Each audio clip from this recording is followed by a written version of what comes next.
Oh, hello.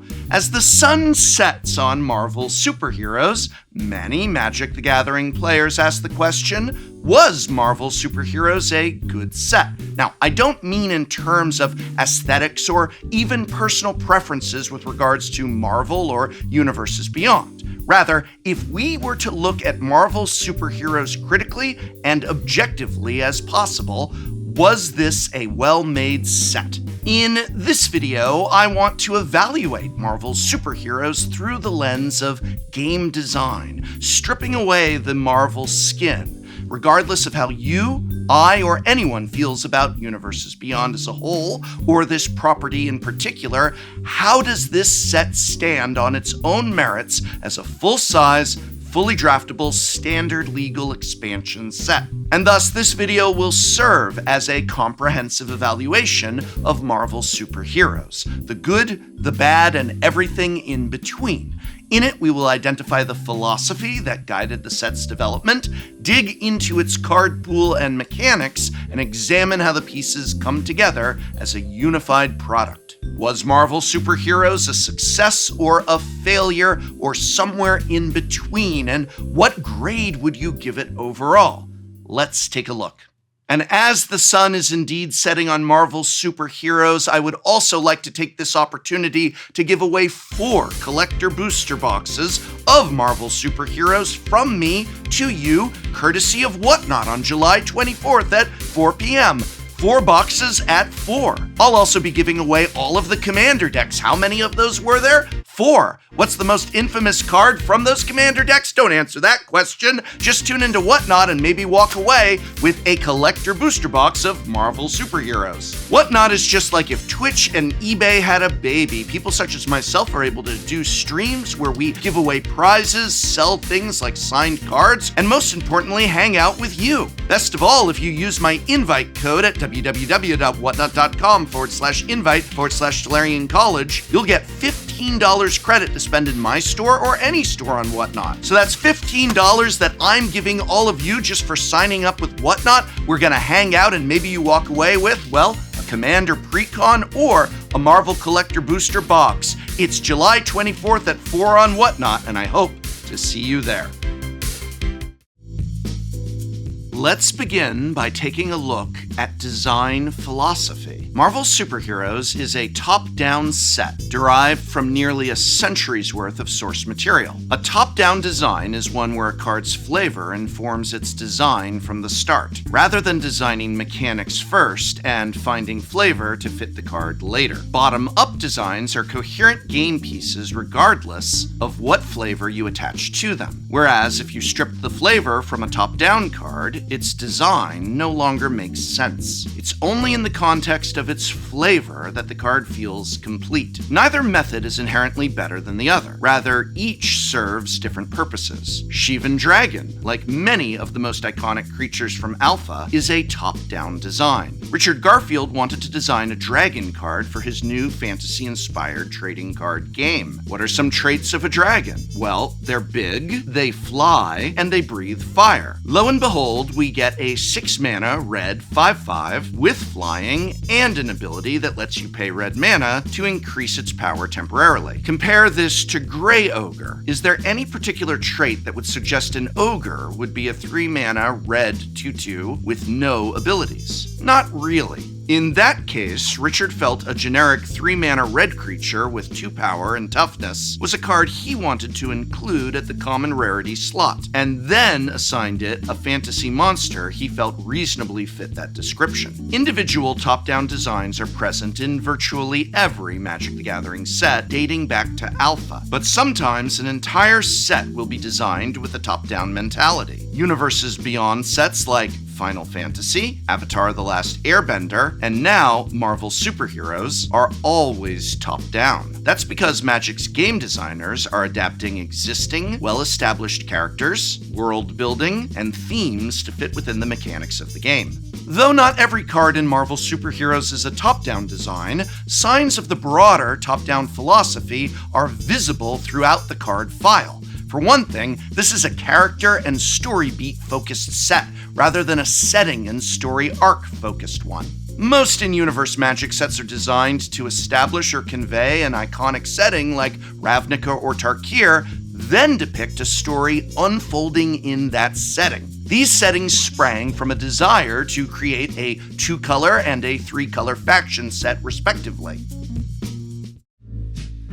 Marvel Superheroes does not depict a single story, nor does it really depict a singular, unified setting within the broader universe of Marvel. The closest we get to this are the 20 non-basic lands depicting specific locations in the Marvel universe. Most of these lands, in particular the dual lands, are bottom-up. The designers wanted 10 gain lands at common and 5 new ally-colored duals at rare, and chose locations from Marvel IP that they felt best fit the colors each land could tap for. 128 of the 170 cards in Marvel Superheroes are legendary, the most of any set in Magic history. While this was an understandable way to depict the sheer volume of characters in the Marvel Universe, it is not a design choice that Wizards would ever make in a universes within set. There simply aren't enough recognizable characters in Magic to pack that many named characters into a single set. More importantly, from a game design standpoint, making more than 75% of a set's creatures legendary creates serious gameplay constraints, especially in draft. Legendary is a top-down designation originally intended to give certain cards more flavor weight, but the legend rule also creates a built-in mechanical drawback that serves to balance a powerful card. The most legends to ever appear in an in-universe set was 48 of the 160 creatures in Outlaws of Thunder Junction. By contrast, the fewest legends to appear in a full-size Universes Beyond set were the 69 of 158 creatures in Avatar. The designers of Marvel Superheroes did find a clever solution to the challenge of a legend-dense set: the rarity division between legends and non-legends. Every common creature in the set is non-legendary. More boldly, every uncommon, rare, and mythic creature is legendary. This is an unprecedented design decision. The 3 prior full-size Universes Beyond sets, Lord of the Rings, Final Fantasy, and Avatar, each included multiple non-legendary uncommons and rares. By drawing such a clear delineation between which creatures are legendary and which are not, the designers of Marvel Superheroes accomplished 2 things at once. First and foremost, they managed to make all 128 legends in the set feel legendary.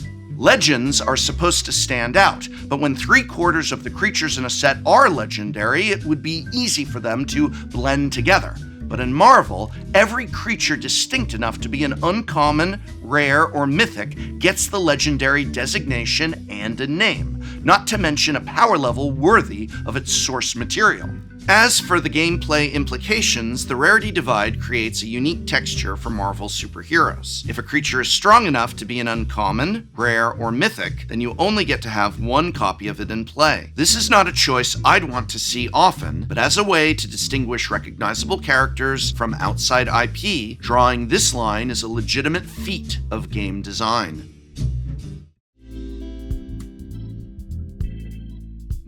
Speaking of recognizable characters, the design team hit countless top-down home runs in this set.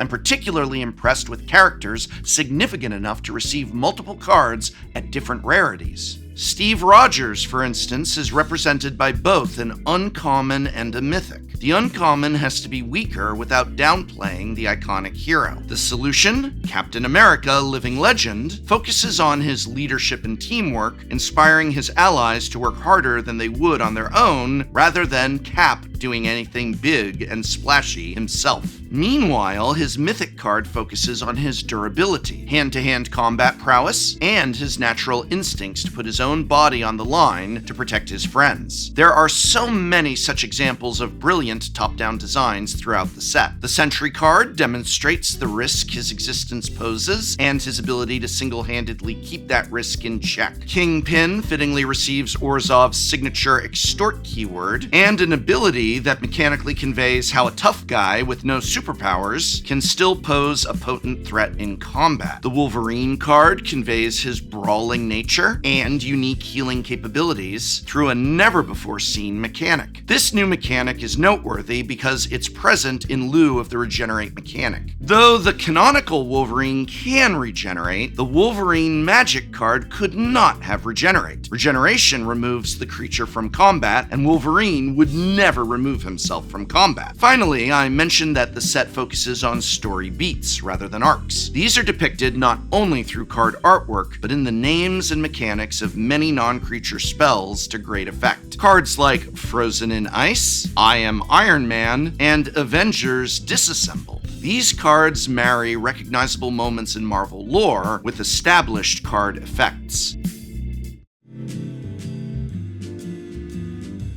It is impossible for Marvel superheroes to avoid comparison to its Marvel predecessor, Spider-Man.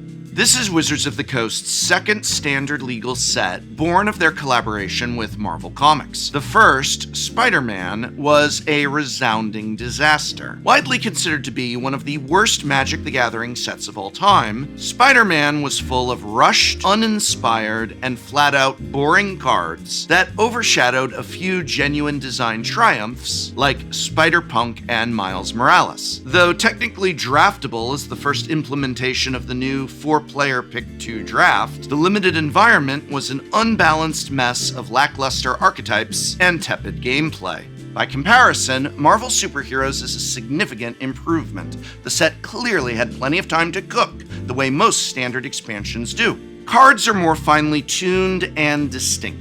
No uninspired generic commons like Oscorp research teams or Craven's Cats. And no cards with obvious proofreading errors like Silver Sable, who accidentally forced you to put a +1/+1 counter on an opponent's creature if she entered without another creature of your own in play. Compare the Spider-Man and Spider-Woman cards in Marvel Superheroes to the white-green and white-blue hybrid uncommons from the Spider-Man set. Marvel Superheroes Spider-People are evocative, distinct top-down designs. Web Warriors, meanwhile, is a bottom-up boar, not remotely indicative of the multiversal spider team shown in the art. Sun Spider is a little better, with a Stoneforge Mystic-style ETB effect, serving as a nod to Charlotte Weber's web shooter crutches. But if that's the explanation for her grabbing an equipment when she enters, why is she also capable of tutoring up an aura? What's more, Spider-Man committed the cardinal sin of printing legendary creatures at common. Aside from a single example from the experimental set Modern Horizons 3, prior to Spider-Man, we had not seen a common legend since the notorious disaster Homelands, which maybe not coincidentally is the set that Spider-Man has most often been compared to.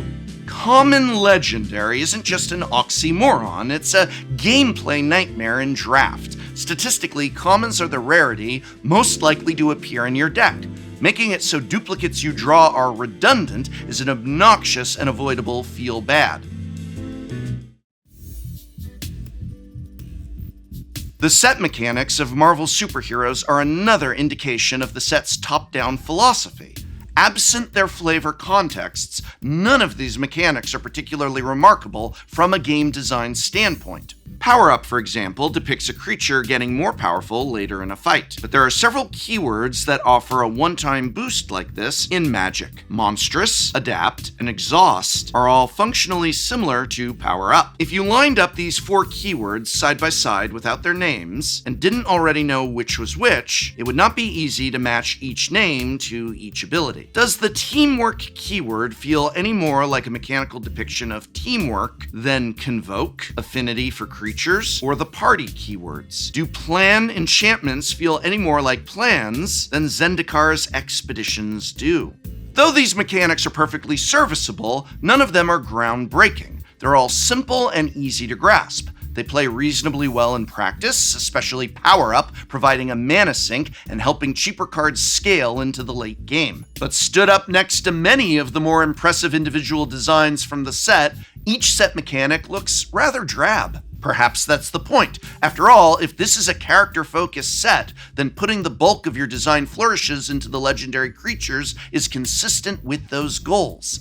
That said, set mechanics are still necessary to build a cohesive draft environment. Regardless of the design motivations, the gameplay result remains. By and large, Marvel Superheroes is a mechanically ordinary set. Its two greatest successes in set mechanics aren't even original. Connive, the Maestro's mechanic from Streets of New Capenna, has been affiliated with blue-black villains since Spider-Man. This is a great example of taking what was originally a bottom-up design and applying it in a top-down fashion. Nothing about looting and getting a counter if you discard a non-land card is particularly conniving in and of itself, but the mechanical design is firmly within the Grixis color pie, and the trait conniving certainly describes New Capenna's Maestro's gang. Connive was a gameplay hit, one of the best things to come out of New Capenna, and since it's now an established mechanical element of the game, Spider-Man was able to use it in a top-down context. Villains are conniving, and therefore many villain cards connive. The alter ego MDFCs also return from Spider-Man. This mechanic was one of Spider-Man's greatest wins. The mechanic is a brilliant way to convey two aspects of a character at once: their mild-mannered civilian form and their powerful super selves.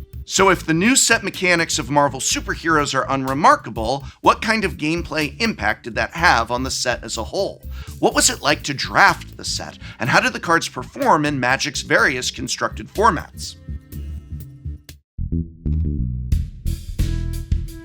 Marvel Superheroes Limited is by far the set's greatest failure, due primarily to its color imbalance. Simply put, the heroes of Marvel Superheroes are much, much stronger than the villains. White and blue are head and shoulders above the other colors, in particular, red and black. There are a few reasons for this: a deeper roster of commons, synergies that are easier to assemble than those of the other colors, more explosive bombs, but the end result is that players who aren't able to stake a claim on at least one of these two colors find themselves a step behind before the games have even begun.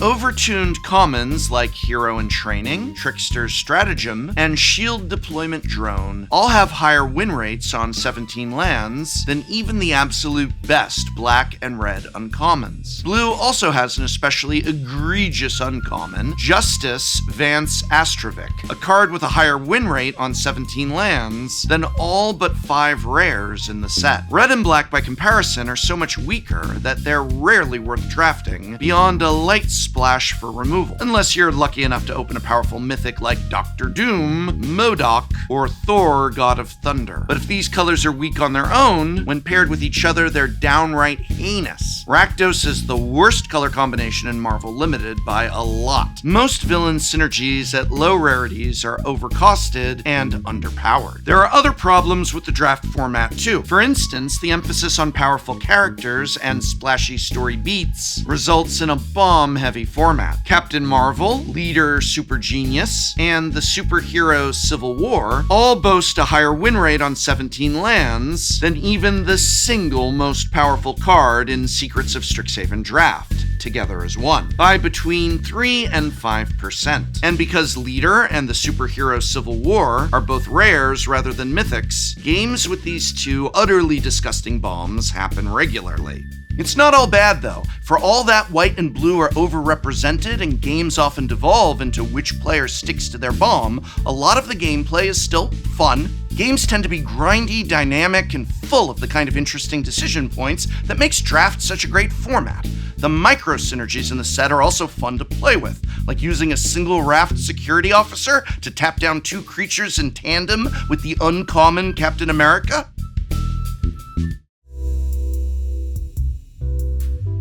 The constructed impact of Marvel Superheroes is strange for a standard set. Namely, the set had very little effect on the standard format. As of the time of recording, the only cards seeing significant play in the format that the set was ostensibly made for are Jennifer Walters, a 2-of in the Selesnya Ouroboros deck, and the new ally color Rare Dual Lands. There are a couple factors at play here that are worth noting. Because the current competitive season is modern, there's little incentive for the best players in the game to dedicate the requisite time and attention to standard to come up with something as revolutionary as Izzet Spelementals or Mardu discard. It's therefore possible we'll see Marvel have a greater impact in a few months when Standard comes back into competitive relevancy. It also bears mentioning that it is not easy for a new card to have an impact in a Standard format as powerful as this one. It stands to reason that even the best cards from the 17th set to enter Standard would struggle to find footing. For Marvel superheroes to have made waves in Standard, making waves in Standard would have had to have been a design priority. But it wasn't a priority. The priority was to design faithful Magic cards for 128 super people. By and large, super people need to have an outsized effect on the board when in play in order to feel truly super. But to balance these designs, their mana costs must be appropriately high. Big splashy cards that cost a lot of mana tend to skew casually rather than competitively. In Standard, most curves top out at 4 mana with very rare exceptions. The lack of Standard impact is not necessarily a bad thing. It's much safer to err on the side of too little impact than too much. When Avatar entered Standard, it effectively rotated the format with cards like Badger Mole Cub, Momo Friendly Flyer, and the Lessons package. Too much of that happening, and an already inaccessible Standard becomes totally inhospitable to its player base. Interestingly though, Marvel's superheroes had a much greater impact on Magic's other formats. In Modern, for example, cards like Hex Magic and Avengers Disassembled have slotted perfectly into the Ruby Storm and Boros Ponza archetypes, just as we predicted they would during preview season. Meanwhile, other cards have proven to be sweet build-arounds for Magic brewers like Aspiring Spike. Loki, God of Mischief, is an awesome card advantage engine with cards like Solitude and Teferi Time Raveler. Hero's Feast provides an additional method for comboing with Spike Feeder beyond Heliod's Sun Crowned. It might seem counterintuitive that a card could be good in a high-power format like Modern without being relevant in Standard too, but throughout Magic history, it has been more common than you'd think. It all depends on the context of the format. Deathrite Shaman, for example, was unplayable in its Standard day, but was quickly banned from Modern for its interaction with fetch lands. Commander has benefited from Marvel more than any other format. After all, the set injected 128 new potential commanders into the format. 99's benefited as well, with cards like Cosmic Cube, Mjolnir, Hammer of Thor, and Mr. Fantastic, all providing valuable utility to various kinds of strategies. The set's worst crime in Commander is the printing of the Mind Stone, which, much like the Soul Stone, is a $1 billion auto-include in any deck of its color. But the beauty of Commander is that you can totally ignore the $1 billion auto-include if you want to, even if it would be perfect in your deck. If you do this, I'm proud of you. Finally, I'd be remiss not to mention a couple problematic cards associated with this set. The first is Hawkeye's Bow, which almost immediately resulted in the banning of the 30-year-old Seeker of Skybreak in the Pauper format. Frankly though, I don't see that as an issue. Seeker of Skybreak is the kind of card that's bound to break the format eventually, and I, along with many Pauper players, really didn't mind it going. The second is the Fantasticar, which I did a whole video on that, which you can watch here, but I don't blame Marvel superheroes for this fast and furious design mistake, as that's the fault of the affiliated Commander decks, and this is a video grading the main set specifically. Marvel Superheroes is best described as a casual-focused set rather than a competitive one. The top priority was to depict the characters, which the designers nailed across the board. Limited and non-commander formats were both secondary considerations that had to work around the constraints of the primary goal. In other words, the designers didn't decide to include 128 legends for the sake of draft or standard. Draft and Standard, rather, had to adapt to that decision to have 128 legendaries. In the case of Limited, the result was a subpar format that only yields a couple drafts before you've essentially seen everything the set has to offer. Of course, 1 or 2 drafts is enough to offer a suitable experience to a pod of curious first-time drafters. One could also argue that the designers actually overperformed, given they had to account for 75% of the creatures being legendary. Whether or not performance above expectation holds more weight than the experience in a vacuum is debatable, but it certainly warrants mentioning. Constructed impact was also hit or miss, for the simple reason that cards were not really designed for Standard. They were designed for Marvel superheroes, as in they were designed for players to crack packs and find exciting, splashy versions of their favorite Marvel characters to build casual decks around. As a result, the set made a significant impact in Commander, Magic's premier casual format. Final conclusion, Marvel Superheroes is yet another faithful adaptation of a universe's Beyond property, chock full of brilliant individual card designs, depicting recognizable characters with decades of pre-established history. As an introduction to Magic, the set is an outstanding product. As a draftable standard expansion, it is underwhelming, but not a disaster. Given its goals, perhaps this is all the set needed to be. And so, as the sun sets on Marvel Superheroes, the final grade is a B. This is, of course, speaking from a game design perspective. But that, of course, is just my evaluation and my grade, and now I want to know your evaluation and, best of all, your grade. But I ask you to remember, we are trying to strip away the idea of I love Marvel or I hate Marvel or our opinions on universes beyond and just evaluate this set based on game design. So by that criteria, what grade do you give Marvel Superheroes? And as the sun does indeed set on Marvel Superheroes, remember I am giving away 4 collector booster boxes of Marvel Superheroes, as well as all 4 of the Commander precons on my next Whatnot stream at 4 p.m. Just tune in this Friday, hang out with me, claim your $15 credit by creating a brand new account at whatnot.com/invite/Tolarian College, and maybe, just maybe, walk away with a collector booster box of Marvel Superheroes. But hey, $15 to spend on Magic stuff, that's not bad either. Thank you, Whatnot, for sponsoring this video and this awesome giveaway.